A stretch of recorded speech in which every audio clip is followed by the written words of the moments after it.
Assalamualaikum warahmatullahi wabarakatuh. Perkenalkan, nama saya Della Ajesta Rahman dari Prodi Akuntansi.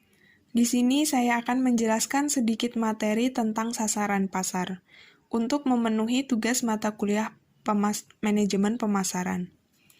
Pokok pembahasan. Yang pertama, basis segmentasi pasar. Yang kedua, penetapan sasaran pasar. Dan yang ketiga, efektivitas segmentasi pasar. Segmentasi pasar. Segmentasi pasar merupakan pembagian kelompok pembeli yang memiliki perbedaan kebutuhan, karakteristik, ataupun perilaku yang berbeda di dalam suatu pasar tertentu. Segmentasi pasar bisa juga diartikan sebagai pengidentifikasian analisis perbedaan para pembeli di pasar. Selanjutnya, syarat-syarat segmentasi pasar. Yang pertama, dapat diukur.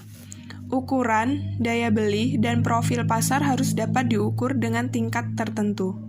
Yang kedua, dapat dijangkau. Maksudnya, segmentasi pasar dapat dijangkau dan dilayani secara efektif. Yang ketiga, cukup besar.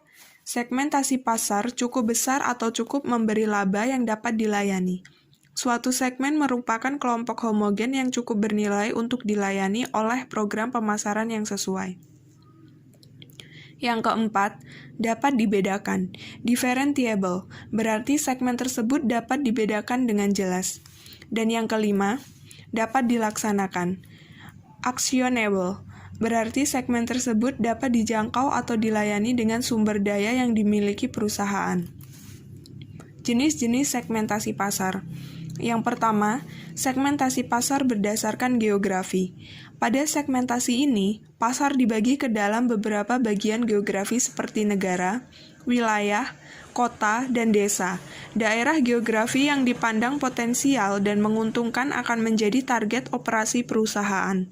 Yang kedua, segmentasi pasar berdasarkan demografi. Pada segmentasi ini, pasar dibagi menjadi kelompok-kelompok dengan dasar pembagian usia, jenis kelamin, tingkat ekonomi, dan tingkat pendidikan.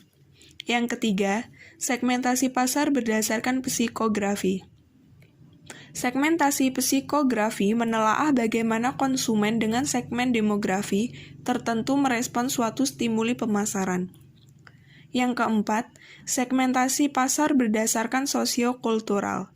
Sebagai dasar lebih lanjut untuk segmentasi pasar, segmentasi sosiokultural yang memiliki variabel sosiologis atau kelompok dan antropologis atau budaya dibagi dalam segmen yang sesuai tahap pada: pertama, daur hidup keluarga; kedua, kelas sosial; ketiga, budaya dan subbudaya; keempat, lintas budaya atau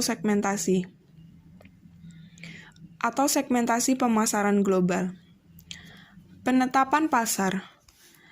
Menurut Kotler dan Armstrong, menyatakan penetapan pasar sasaran adalah melakukan evaluasi setiap segmen pasar dan memutuskan yang mana dan berapa banyak yang akan dilayani. Menurut Kartajaya, mendefinisikan penetapan pasar sasaran sebagai strategi untuk mengalokasikan sumber daya perusahaan secara efektif, di mana sumber daya selalu berada dalam jumlah terbatas. Proses penetapan posisi produk. Yang pertama, mengidentifikasi keunggulan bersaing yang mungkin.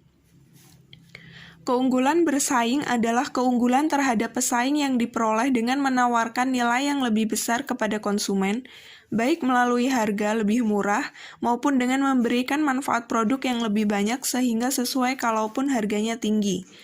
Perusahaan dapat membedakan penawarannya dari pesaing dengan cara yang kedua, yaitu memilih keunggulan bersaing yang tepat. Ketika suatu perusahaan menemukan beberapa potensi keunggulan bersaing, perusahaan tersebut harus memilih keunggulan bersaing yang di atasnya dapat dibangun strategi penentuan posisi. Perusahaan harus memutuskan berapa banyak diferensiasi yang akan dipromosikan dan yang mana. Yang ketiga, mengkomunikasikan posisi yang telah dipilih. Setelah menetapkan posisi produknya, perusahaan harus mengambil langkah-langkah pasti untuk mengkomunikasikan posisi yang diinginkan kepada konsumen sasaran. Setelah itu, efektivitas segmentasi pasar. Yang pertama, dapat dijangkau. Segmen pasar yang sudah dibentuk atau direncanakan belum tentu semua dapat terjangkau konsumen atau dapat dilayani oleh para penjual. Yang kedua, dapat diukur. Meskipun perilaku bagian-bagian pasar adalah heterogen, tetapi dalam kenyataan sulit untuk melakukan pengukuran perbedaan-perbedaan tersebut. Yang ketiga, memberikan keuntungan. Segmen-segmen yang dibentuk seharusnya dapat memberikan peluang keuntungan dari berbagai usaha yang dijalaninya, sehingga agar kelak proses segmentasi ini dapat dikatakan bermanfaat. Sekian penjelasan tentang materi sasaran pasar. Terima kasih. Wassalamualaikum warahmatullahi wabarakatuh.